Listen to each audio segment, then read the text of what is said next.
Okay, welcome back. Let's kneel down for another prayer.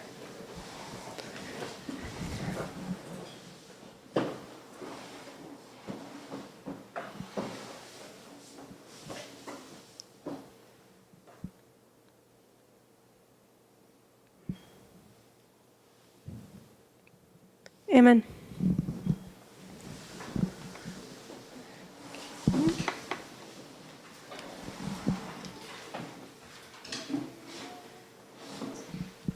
Okay, so in the last presentation, we went further in Isaiah 28 to talk about the methodology we have, this shovel of digging deeper in order to find this hidden treasure.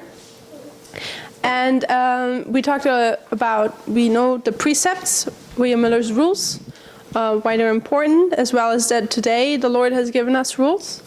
We talked about here a little and there a little, where we see we are to compare scriptures, stories, histories, chapters, verses with each other. And this will bring more light. And in the remaining time, we had looked at line upon line. We first had looked at to see that Ellen White says that history is to be put on a line. There are historical events showing the direct fulfillment of prophecy. And as we see history on a line, we see how close we are to the Lord's second coming. And based upon this knowledge, we see that we have to get ready. We have to act upon that knowledge. Further, we saw principles like that the prophets spoke for their time, but the more they spoke even for our time, it's more important. Their message is even more important for us today, for the end of the world. So we can take prophets like Moses, Isaiah, John the Revelator, and take the message they had for their people in that time and see how they apply for us here at the end of the world. And we said that they don't apply again literally, but in a figurative sense. For that reason, most of the Bible, pretty much everything, is in symbolic language speaking to us. It's like a parable, and we have to decode the parable. What does it mean for us today? And we saw also that from Great Controversy, page 343, that in every generation, every religious movement or Reformation, God's dealing with men is ever the same. So we can go through history, we can see Reformations, religious movements. We had a few here, like Moses, Christ, or the Millerites. And we will see there is a striking similarity in these movements. So we'll see that there is a pattern in these movements. And once this movement is over, we can actually cut the line and place then the next religious movement or Reformation underneath. And this is the way how we get line upon line. And all these line upon lines, they actually speak to the last line, to our line, the line of the 144,000. Or we can also call these, because every time there's a Reformation going on, a religious movement, we can call these reform lines. That's where this term reform line is coming from, because the Lord, in this time period, will use a pattern to bring a reform, a revival and a reform, both together, because they go hand in hand, among his people. So I said, we ended with that I mentioned that the hard part about this all is to figure out where we can cut the line. So there are actually two hard parts. Firstly, the pattern. Secondly, where to cut it. Where is it that we can cut it? Because if we don't cut it in a correct way, we'll come to wrong conclusions here at the end of the world. And if you recall, in Isaiah 28, let me open this here. I said that line upon line actually means a measuring cord. It's quaf in Hebrew, and it's a cord specially for measuring. Also a rule, musical string, or a cord line. So a measuring line, and I said, what do you do with a measuring line? You see if you are correct, right? So these line upon lines, what they actually are, they are there to correct you, to see is everything in its place, is everything proper, the way how it should be. So I approach the line upon line is just, it's basically correcting ourselves. Are we in the right spot? Are we on the right track? So that being said, we looked now upon what it means line upon line. We looked at the rules or the precepts. We looked at the here a little bit and the there a little bit. So going back to Isaiah 28 now, let's go back there. We still have 2 verses which we didn't talk about. So first we saw in that chapter what the condition of God's people is like. We saw that the priests and prophets were drunk. A drunken, you can't reason with him. So the Lord is looking now for another group of people whom he can give his knowledge. And it's those people who are drawn from the press which will get this knowledge. And this knowledge comes threefold: precept upon precept, line upon line, here a little and there a little. Now he continues to say in verse 11, "For with stammering lips and another tongue will he speak to his people." So who are his people? The church, right? God's people, Israel. So the leaders, they are drunk. And the Lord, what is he actually doing here? He's raising up another group of people who will speak to his people. Those are the ones who are not drinking milk anymore. So he will, with stammering lips and with another tongue will he speak to his people. So question, what are stammering lips? I would suggest it's somebody who's stammering lips. What does it mean to stammer?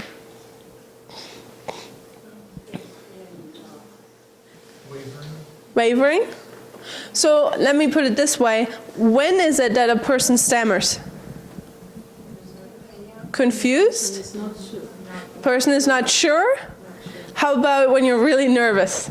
Like you have to stand in front of a lot of people and you're so nervous and you've spent hours and hours memorizing that verse and then you look at the people and you're blank. You just can't do it anymore. It's happened to me many times. So this is when people stammer often because they are nervous. So when are you nervous? When you're unsure. And when are you unsure? When you're not used to something, right? So if you, for example, travel to a completely different country, you don't speak the language, and you're supposed to take the buses and traffic, or the buses and trains, you're probably nervous, right? Because you've never done it before. But once you get accustomed to it and something, it becomes usual to you, you get quite secure, don't you? And you're not nervous anymore. So a person who stammers most likely is nervous because they're not used to something. So when the Lord says here he's going to speak to his people and he's going to use stammering lips, who's he going to use? People who are not used to stand in front of God's people, right? He's going to use simple men, because who is normally standing in front of God's people? It's the priests and the prophets, right? But who did he actually then use to speak to God's people? Was it the priests and the prophets? No, he used Isaiah, didn't he? Isaiah was somebody who had stammering lips in a symbolic language. He was not used to it. He was not educated the way how the priests and prophets were educated.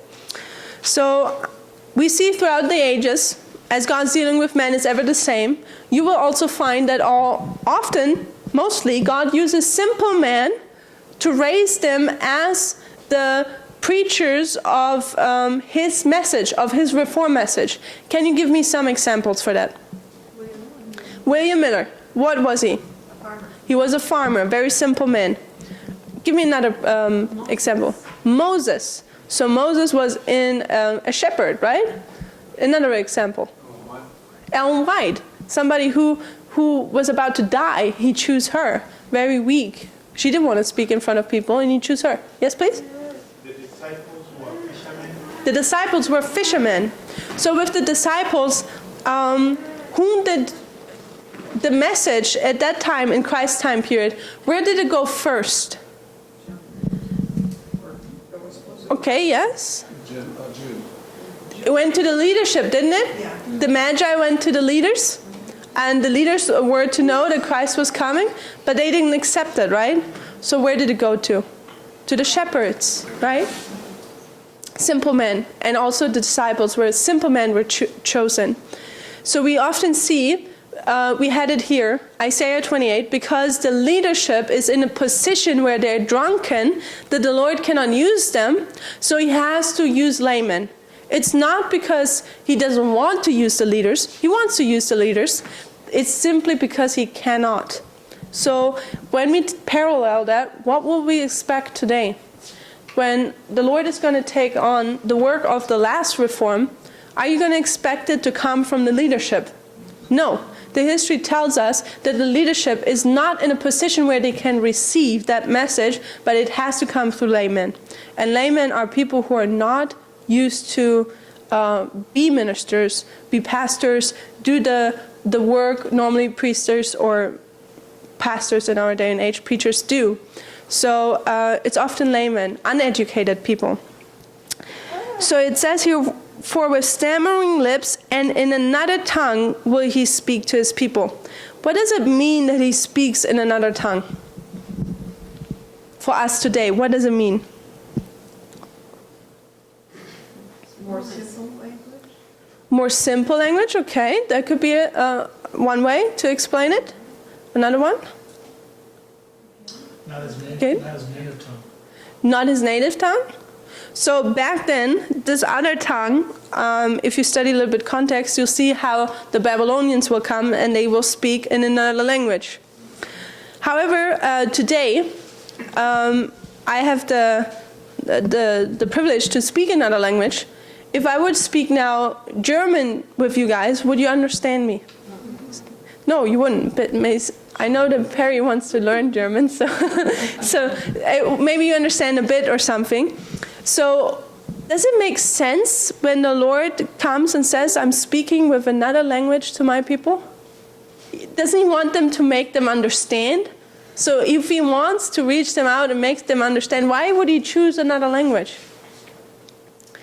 So when I got first to America, my English wasn't very good. And I had a hard time understanding the different dialects and accents because every person speaks a little bit different. And but with time, what happens? If you continue doing it, if you continue hearing it, what happens to you? You start to understand. You suddenly start to speak a few words in a sentence and you become more fluid in that language. So what I'm saying is that the Lord is using another tongue because he wants his people to speak another tongue. He wants them to get out of the condition they're in and speak the language he's speaking. And the language I think he's speaking to his people is what we read in verse 10. Line upon line, precept upon precept, here a little bit and there a little bit. But when you come with this message to the mainstream church, will they understand you? No. The best example is that there was a time period in Germany when there were meetings held between Jeff Pippinger and the leadership in Germany, the pastors. And I think they were considering Daniel 11:40-45. And everyone was presenting their views. And when Jeff was presenting, they simply wouldn't let him speak. They couldn't understand it. Why? Because they were speaking another language. And it's often, when you speak with brethren in the church about the same passage, there will be different opinions. However, often you cannot come on the same level because there is a different approach to the Bible. Because the approach of most people is the approach of this level here. It's morality. And when you come and you found this treasure here and you want to share it with other people, they will not understand because it's another language. If you come with a story and you say this person represents that and that, people are on this level and they think in a moral way and say, how can that be? It doesn't make any sense. But you, on the other side, said, it makes perfectly sense. What are you talking about? It's because people are on different levels. Have you had that happen to you? That you try to bring this message to somebody and they simply can't understand you? Well, you're speaking another tongue. And it takes time.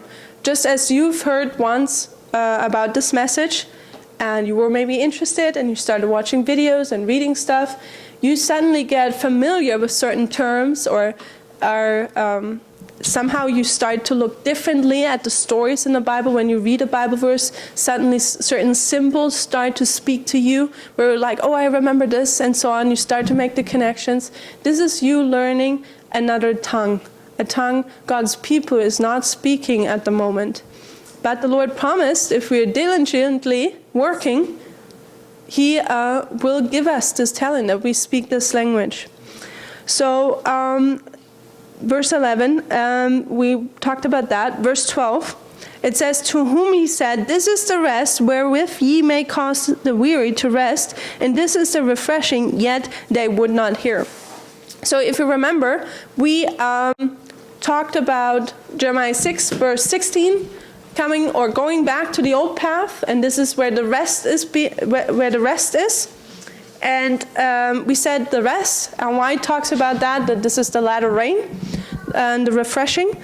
So here in verse 12, it again says, this is the refreshing. In Jeremiah 6, verse 16, when they were ordered to walk on the old path, what did they say? No. No, they refused to. So in verse 12, what are they saying? It says here, this is the rest where ye may cause the weary to rest, and this is the refreshing, yet they would not hear. So it's the same. Once they're commanded to walk on the old path, yet they refuse. Here, they're told something, and it says they will not hear. So both times it's a negative response to the rest, the refreshing. So what is the rest and the refreshing when you look in verse 12? It says, it begins the verse with, to whom He said, this is the rest. So when you see here this, that means that what was previously must be the rest. Can you see that? Based upon grammar, we see that basically there was a description given, and then the comment is that what I just told you, this is the rest. This is the refreshing. And interesting is that it says they would not hear. What do you normally hear? Pardon me? Say louder. Huh? Words. So you hear when somebody's speaking. You guys are listening to me right now. So often when somebody speaks, this is when you hear.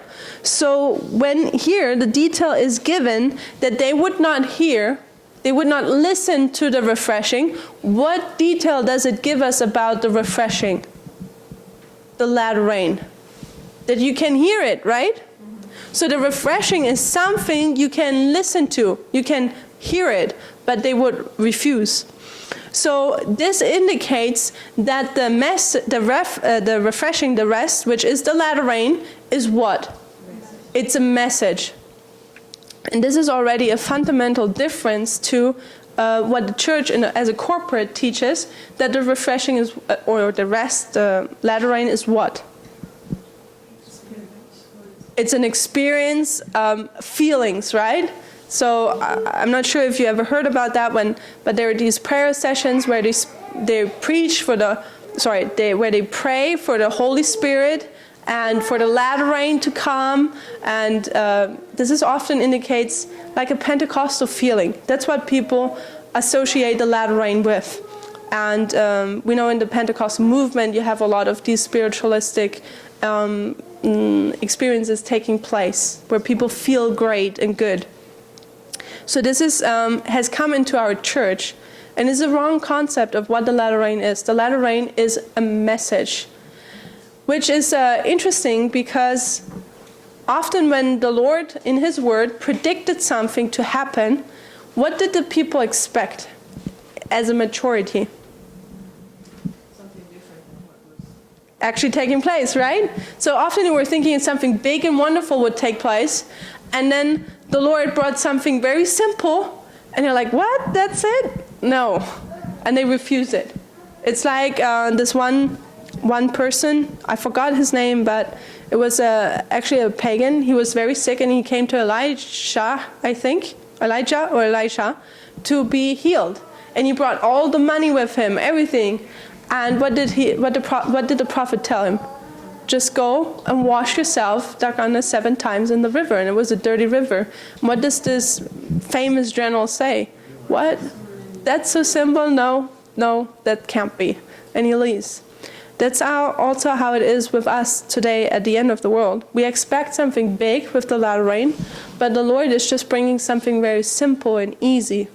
And often because of its simpleness, we refuse it.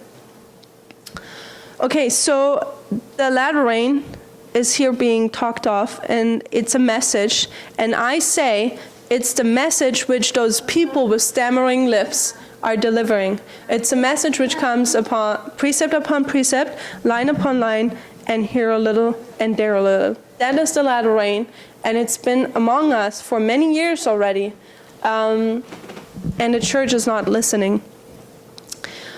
Okay, that being said, we're done now with Isaiah 28. If you have any questions, you come to me in the break. We will consider now more of these lines. As I said, Great Controversy, page 343, says that in every Reformation religious movement, there's a striking similarity. And I said there must be then a pattern there. So, and in this direction we will be heading now. What do these lines look like? Is there a pattern? When? If, then how does this pattern look like? So firstly, we want to look at these little marks here. We had placed some dates, and these lines we draw here we call waymarks. So let's consider waymarks. This is a book called Education from Ellen White, and let's read there on page 178. Education, page 178.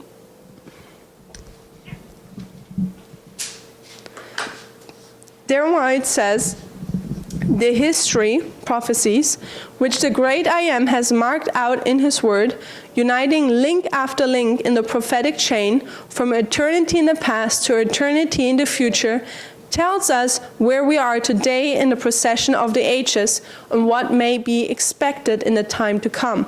So it's similar to the quote we read previously, is that we need to have a knowledge of Scripture in order to understand how close the coming of Christ is.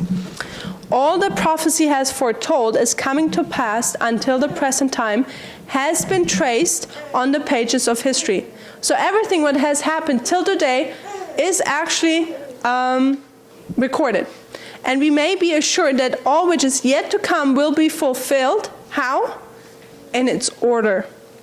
So we said that God is a God of order, and it's amazing how much order, in what an order, or in how much order these prophecies, these patterns are being repeated. So just to give a second witness to what we've done here, we had a big line, and we said we can cut it, and we can put the pieces underneath each other, and we get line upon line. Ellen White uses here another symbol to demonstrate the same thing. She says, the history which the great I Am has marked out in his word, uniting link after link in what? In the prophetic chain. She sees, before she said prophecy is a line, here, from the beginning to end. Now she said it's a chain. So how does a chain look like? A chain is basically also a line, if you look at it from a little distance. But when you come closer, you see that there are links which make up that line. And how do these links look like? When you look at a chain, what do these links look like? Cycles. They all look the same, right? They're all exactly the same. So this is what Ellen White said in Great Controversy. Every of these religious movements, they're all a striking similarity. Just as with the chain, every link is the same. So what can we do now? She says here this chain is from eternity in the past to eternity in the future. So what we can do now, we can take again our scissors, as we've done up here, and we can cut these little links here, and just do the same as we've done here. We can take these links and actually place them underneath each other. Where'd you say that quote was? Link after link?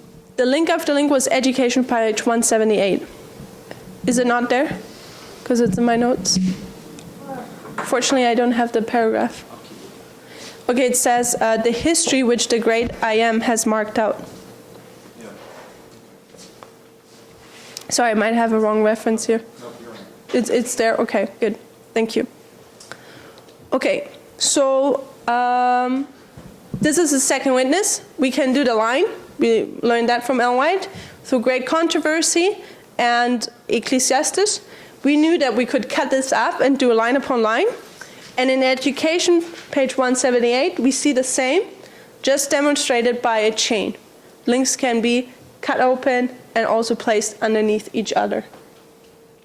So let's talk now about these waymarks. We know already that these waymarks are historic events which show us a fulfillment of prophecy. And these waymarks, as we put them on the line, show us how close we are to the coming of Christ. So Ellen White gives us now counsels about these waymarks, and we're going to read 3 quotes. The first one is Gospel Workers, page 103.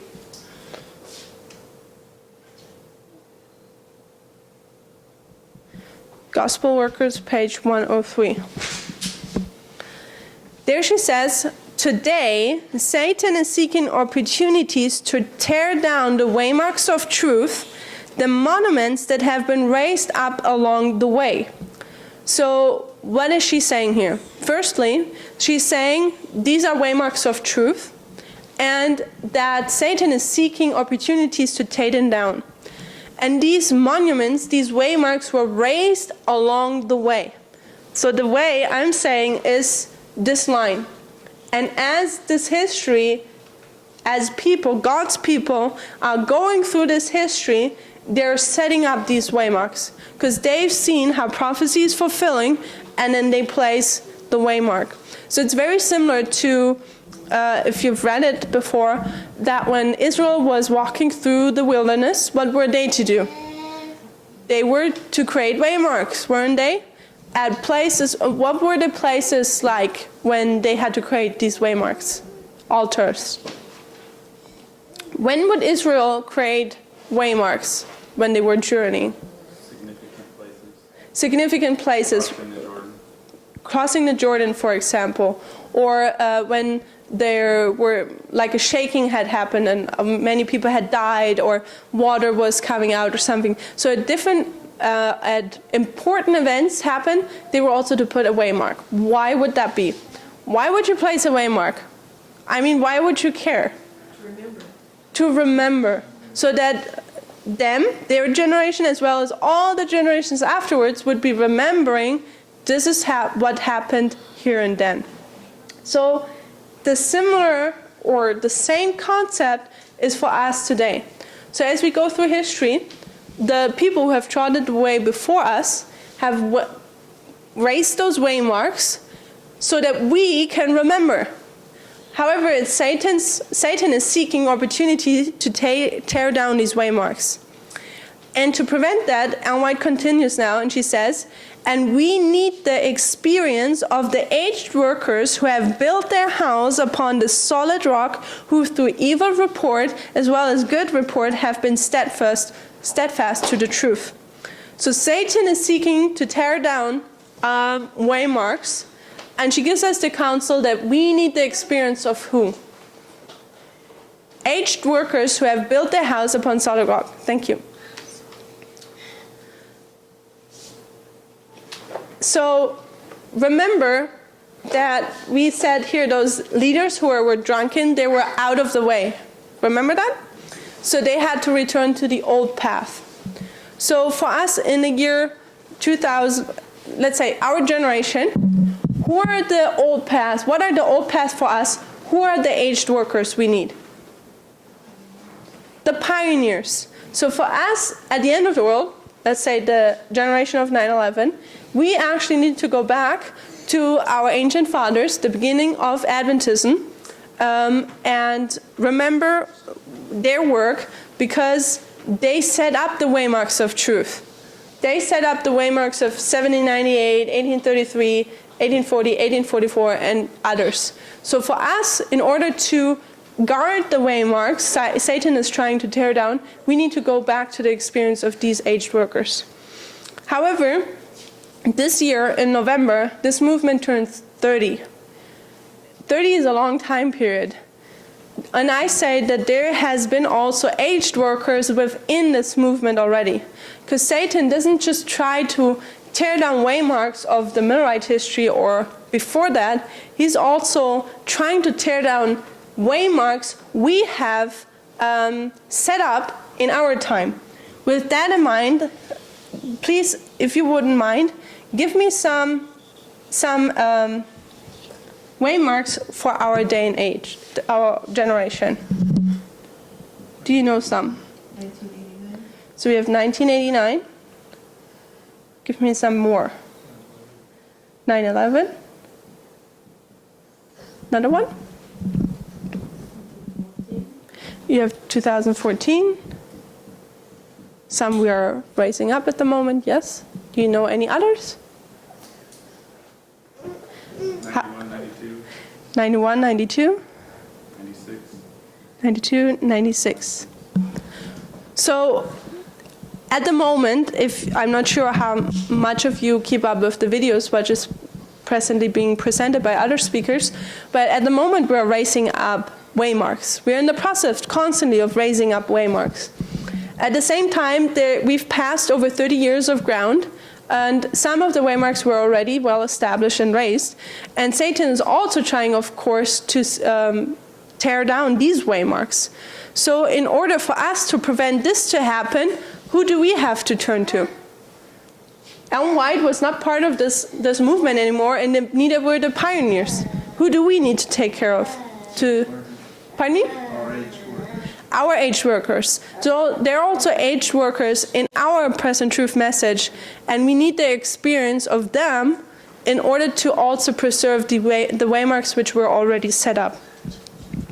And it sounds very simple of what I'm saying here, and for me it's purpose to always bring truth in a very simple manner. However, if it becomes practical, things become very difficult, because we've seen in the last 5 years, we've seen many people actually tearing down waymarks in our own time and disregarding people who were helping to build them up. So when you come to the practical part, often it seems not as easy to act upon these simple principles we're putting forth. So let's read the next one. This is Selected Messages, Book 2, page 102, 101, and 102. So it's right around this quote.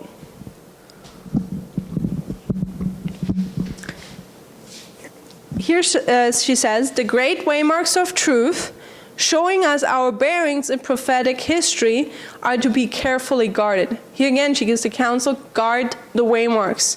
Why? Because they show us where we are in history. She keeps repeating herself. And she says here, are to be carefully guarded, lest they be torn down and replaced with theories that will bring confusion rather than genuine light. So this is very profound. If we don't guard the waymarks, what will happen to these waymarks? They will be torn down and replaced. Satan is doing that work because we know that he's actually the one who is seeking to tear them down. Interesting is that he says, replaced with theories that would bring confusion rather than genuine light. So what are these waymarks actually? When she says replaced with theories, that would tell you that the waymarks we have, where we saw that 1798 was Daniel 11 verse 40 part A, and we mark it here, she says here, actually she calls them also theories or messages, let's put it that way. Because the way I understand it is, if we place 1798 up here, we're going to have a message about it, why we mark it here, what has happened in that time period. So we have a truth around this waymark, which we preach. So in a time period of 1989, when the Berlin Wall fell, this is shortly thereafter, the Berlin Wall, communism fell in 1989 on November 9th. This is what is marked here. So when that happened, and shortly thereafter, we have the message of Daniel 11:42-45 being given, then you'll see that there will be a message about 1989. It's not just simply putting a date, but there's a message behind it. There's a message behind every single waymark. And if we don't guard those messages, they're going to be replaced. Does that make sense? So these waymarks are not just simply numbers or historic dates. There are messages about these dates, truths about these dates. And if that is not guarded, then Satan will come up with new theories or different theories that would bring rather confusion than genuine light. So can you give me an example where you see that this has happened in the past? I have a favorite example, but I first want to hear your ideas. Do you know of a date which had a message attached to it, which was replaced because it was not guarded? Okay, so in here we have a date, which is, I'll just put it up here because it's a little bit crowded. Here's a date, which is, have you heard of it? 508. Does somebody know what happened in 508? Daily. The daily. Okay, so we have the daily here. Now it would be the question, what is the daily? So if we turn to the charts right behind us, we would see here 508, taken away of the daily sacrifice, Daniel 12, I think, that's it, verse 11. And down here, where is it? 508, daily taken away. Here also the daily taken away. So the question would be, what is the daily? When you look at the writings of the Millerites, especially William Miller, because he was the one who first preached it, what was he saying? What was the daily? He said daily was paganism. So if you're more interested in that, recently at the FFA camp meeting, we spoke more about what happened in 508, that you can see how the daily paganism was taken away. I think you guys remember a bit, right? So, but what happened as Seventh-day Adventism continued their walk on this line? Do we still believe that 508 daily, the paganism was taken away? No. If you go to the church today, it was already lots of information today. So if you go to the church today and you ask your pastor what happened 508, he'll tell you the daily was taken away. And you ask what is the daily, he's going to tell you the Christ Sanctuary service, and he's going to give you an entire reasoning and structure behind it why it was Christ Sanctuary service. And it sounds sort of good. I listened once to a sermon like that. I'm like, I can see it, sort of. But what does Ellen White say here? With theories that would bring confusion rather than genuine light. So if we as Seventh-day Adventism, we didn't guard this waymark, what has happened is that Satan took it down. But the problem is, if we look now at the line here, and let's say we wipe out one waymark. Us as good and faithful guards, wouldn't we see like, hey, I'm looking here, but there's something missing. There's something missing, right? Satan knows that Seventh-day Adventists are smart people. He knows they would see that something is missing. So what he does is he says, okay, I took it away, but I'm going to put it up again. So that way, Seventh-day Adventism will look and see, okay, everything is okay, and move on. So that's the same what he did with the daily. He wiped it out, but he put it on there. again. And he puts the same date, and he even calls it the daily, so that we think everything is okay. But now, it's a different theory. The theory is now that the daily is Christ's sanctuary service. And as I told you, I once listened to one of the arguments, and it sounded good, but if you come to the conclusion, it messes up all of Adventism. You can't prove anymore that that the Pope is the Antichrist, the 2300 would end way in the future, and so on. There comes so much confusion in that it's unbelievable. It destroys Adventism completely. This is exactly what Ellen White says here, that they are replaced with theories that would bring confusion rather than genuine light. And as us as Adventists, we think it's all right, because on the chart it's 508. Well, we still have 508, we still uphold it, but it's different now. And we need to trace out the effects of some of these theories to see where does it lead us to, where does it come to. When we see the result, we see it can't be correct. This was done actually starting in the 80s with Conradi in Germany, who brought it then to Danielson Prescott. And after Ellen White's death, they finally brought that theory completely in. So Ellen White tells us these waymarks need to be preserved. Otherwise, this will happen. And multiple attempts in our time period, in our Reformation, it was done with our waymarks. And one of the waymarks it was done with was 9/11.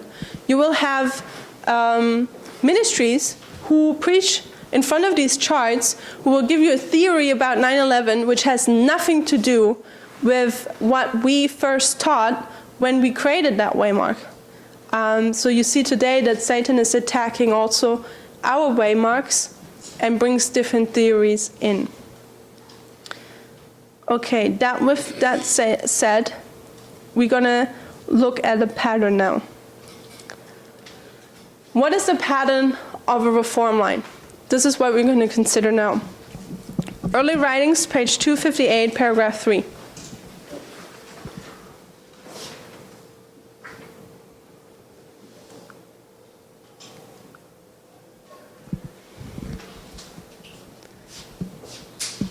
So this is actually a dream or vision Ellen White has. And we're probably, because of the sake of time, not going to read everything.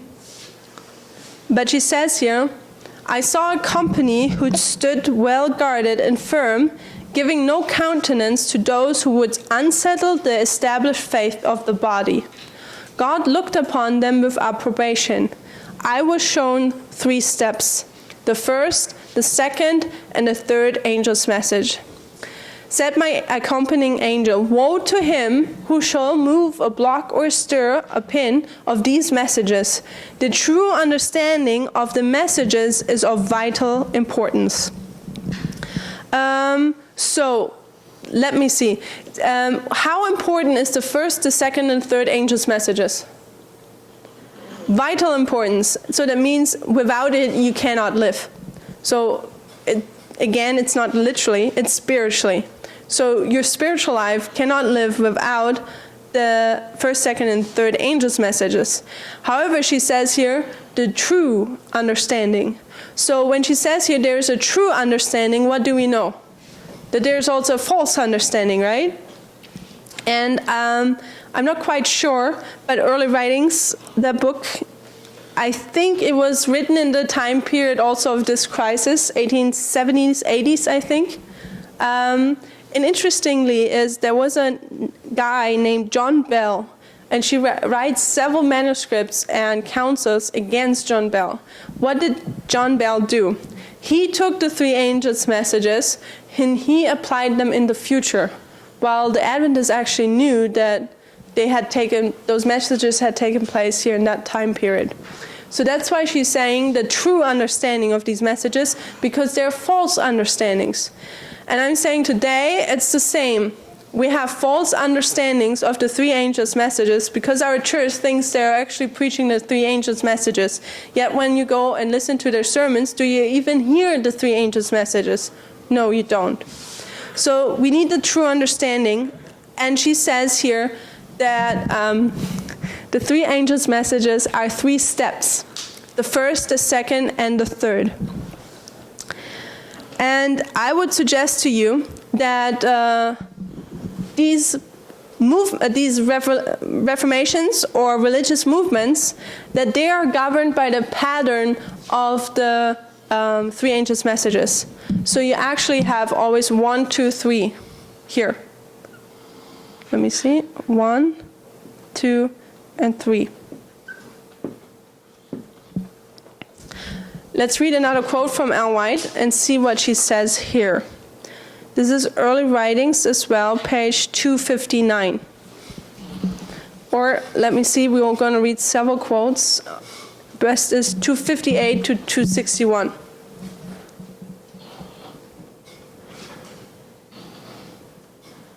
There you go. Let me drink something with it.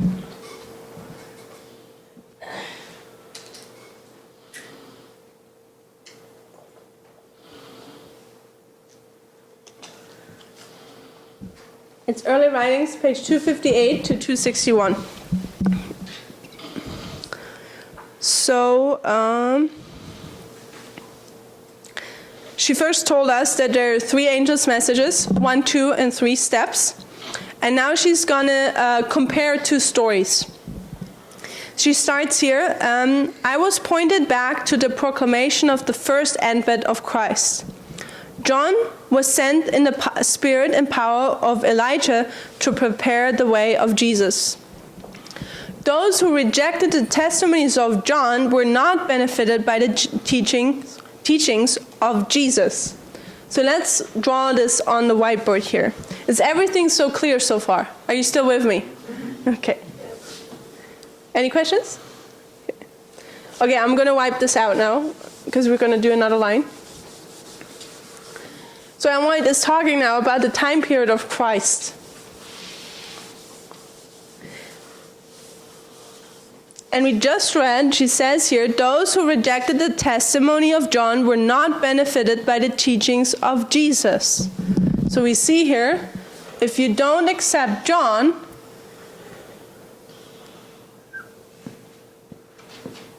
you will not accept Jesus, right?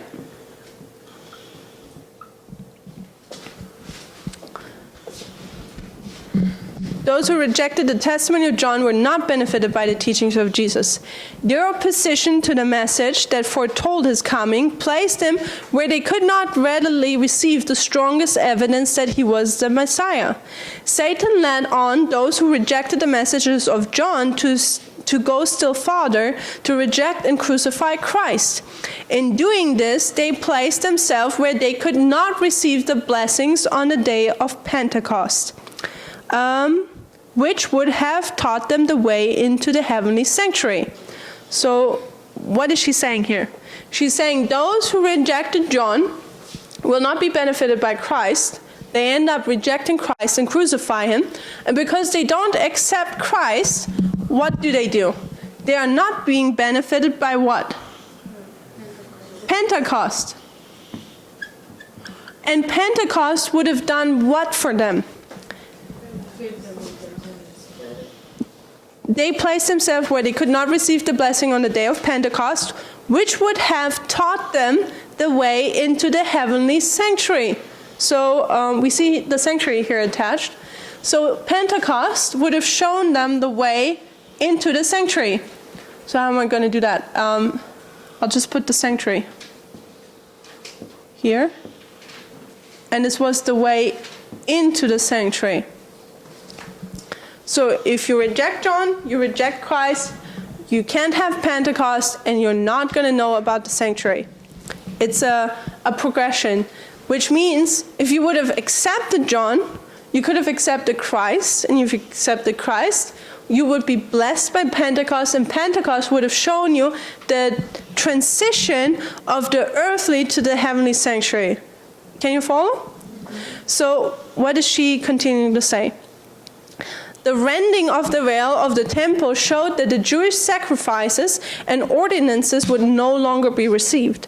The great sacrifice had been offered and had been accepted, and the Holy Spirit, which descended on the day of Pentecost, carried the minds of the disciples from the earthly sanctuary to the heavenly, where Jesus had entered by his own blood to shed upon his disciples the benefits of his atonement. But the Jews were left in total darkness. They lost all the light which they might have had upon the plan of salvation, and still trusted in their useless sacrifices and offerings. The heavenly sanctuary had taken the place of the earthly, yet they had no knowledge of the change. Therefore, they could not be benefited by the mediation of Christ in the holy place. What is she saying here? It's basically the result of this all is that the Jews did not realize that there was a change taking place in the sanctuary. And what does it say in Psalms? Thy way, O Lord, is in the sanctuary. So if we want to see how the Lord walks, we need to look to the sanctuary. And based upon the rejection of the previous people/messages, the Jews were not able to understand the change which had taken place in the sanctuary. Because now the ministration work, or the earthly, was replaced with the heavenly. And she says here, they could not be benefited by the mediation of Christ in the holy place. This is what she says about Christ's timeline. And now she continues, and she's going to draw a parallel for us. And she's going to talk about another people, and she's going to compare also the rejection of what in that timeline. She continues, many look with horror at the course of the Jews in rejecting and crucifying Christ. And then as they read the history of his shameful abuse, they think they love him and would have not denied him as did Peter, or crucified him as did the Jews. But God, who reads the hearts of all, has brought to the test that love for Jesus which they profess to feel. All heaven watched the deepest interest of the reception of the first angel's message. So what is she saying here? We see here now that she's talking about, not about the timeline of Christ anymore, but of the Millerites. Because we know the first angel came in 1798. So she is saying here that the Millerites in their timeline, they were looking back and they were practically, basically, they were looking at history here, and they were saying, "Oh, we wouldn't have done that. We would have been way smarter." But what they don't realize is that they're repeating history, just as they say, because they were rejecting whatever the Lord had sent to them in their time period. So it's also for us. We look maybe back, and we might think about the Millerites. Oh, how foolish were they? You know, we could have done that. But maybe we don't notice that at the same time the Lord is giving us the same test, just a little bit in a different form, and we failed the test as well. So we need to be careful of that. Okay, so she says, all heaven watched with the deepest interest the reception of the first angel's message, but many who professed to love Jesus, and who shed tears as they read the story of the cross, derided the good news of his coming. So what are they doing with the first angel's message? They're rejecting it, right? So they're rejecting it just as the Jews had rejected John. So we see the parallel here.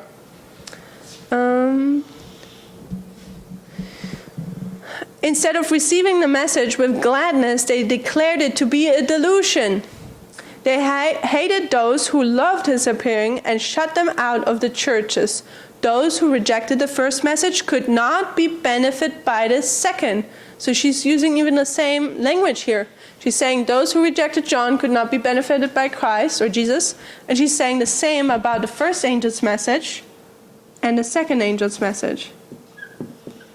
And remember, at the beginning of this quote, she says that she was shown 3 steps, the 3 angels' messages.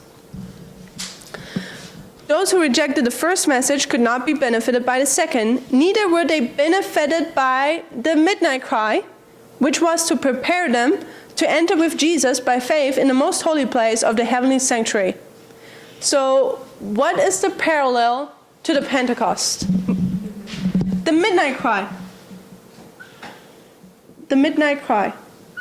And the midnight cry would have shown what? Jesus entered into the most holy. Yeah, the change again in the sanctuary. So, let me put this arrow away. I'll just put this one here to show that this would have changed. So here from Pentecost, the change would have been from the earthly into the heavenly. And here the change takes place from the holy to the most holy. So I'll make it a little bit bigger so we can see it. Okay.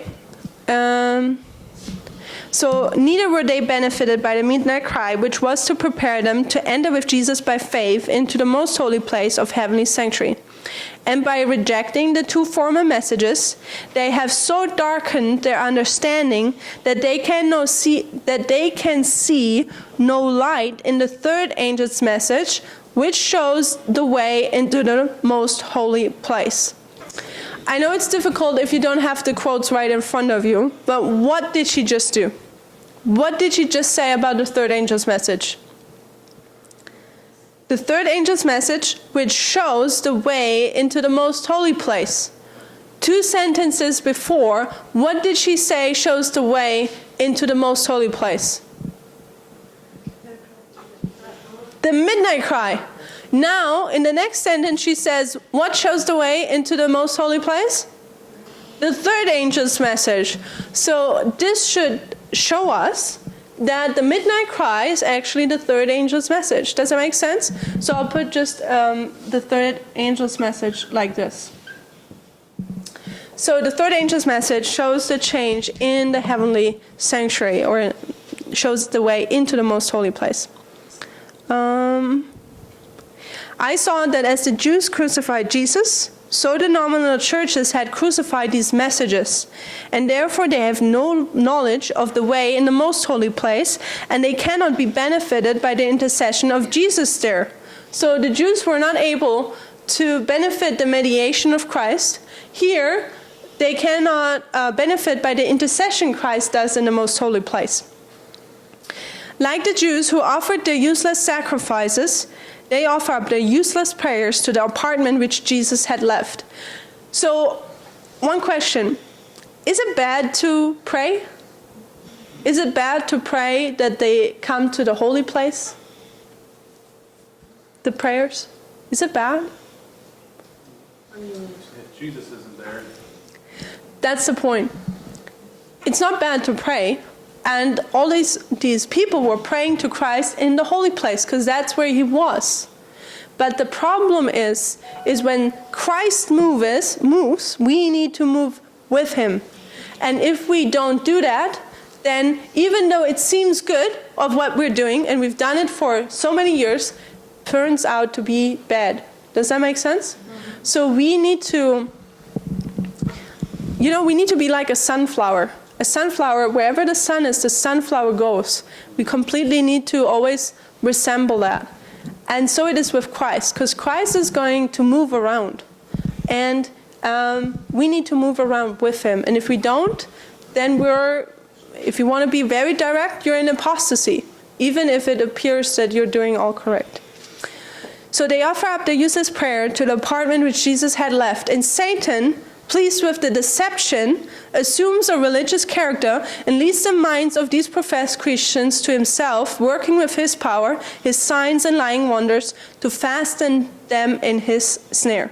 So we see here, this is Satan's snare, that people reject the first message, so they can't receive the second, neither the third, and they won't see this change. And then they do a work which appears good, but is not good because Christ is not there. And that's the deception of Satan. And this is how he wants it. And what do you think? What have we done here? We know that these lines, they speak more for us at the end of the world, right?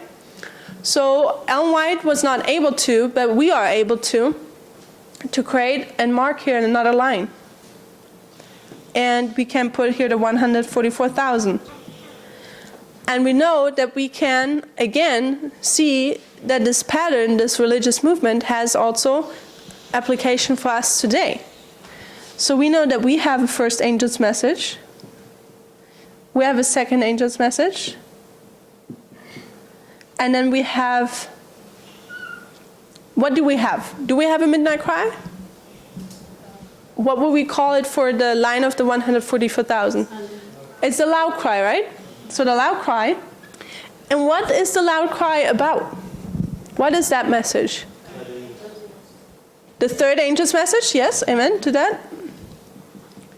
So in this time period, we see the change from the earthly sanctuary to the heavenly. In this, we see the change of the holy to the most holy. Thy way, O Lord, is in the sanctuary, so we should expect a change in the sanctuary in our time, right? And these are the steps towards that change. So the loud cry is, again, pointing forward to the sanctuary. But what is happening now with the sanctuary?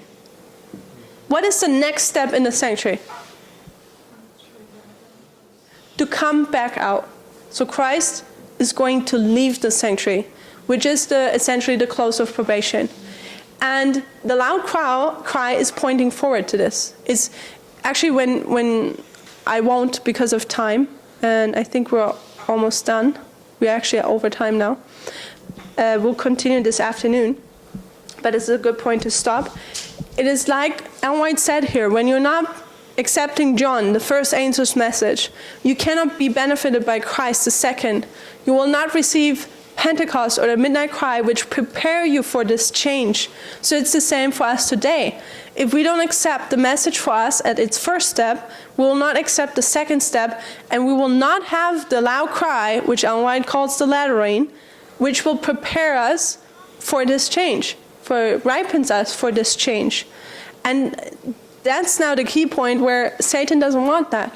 You know, he doesn't want us to prepare when Christ leaves the most holy place. Because then he knows our probation is up and he's won us. We're going to be lost. So, yes. Just in summary, we're going to start looking now at the pattern of the reform lines. And we've already seen, and White talks about the three angels' message being 3 steps. We did just a comparison between Christ's line and the Millerite line. We've seen 3 steps here. And these steps lead us to a change in the sanctuary. And so it is also for us today. We have the 3 angels' message, which prepares us for the change which will take place in the most holy place, which is that Christ will actually come out of the most holy place and he will come back to this world to come and get us. So with this in mind, I hope it was everything clear. And let's kneel down for a word of prayer.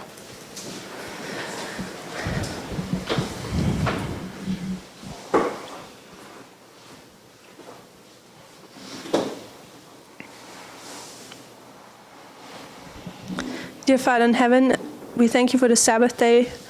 And Lord, we know that we live at the end of the world and that you're about to leave the most holy place in heaven and that probation is about to close. Lord, it's your love and mercy that you are sending us previous messages to prepare us for this event. And Lord, often we look back in history and we think we can do it better. And we don't realize that we fail ourselves. Lord, help us to open our minds and our hearts and eyes that we may see and recognize and accept these messages. Prepare our heart that we may receive them and be changed by them so that we can benefit from that coverage you're going to be putting on your people during the time period of the 7 plagues. As we break now for lunch, we ask you for refreshing and also for the blessing you promised on your Sabbath day. In Jesus' name we thank you for that. Amen.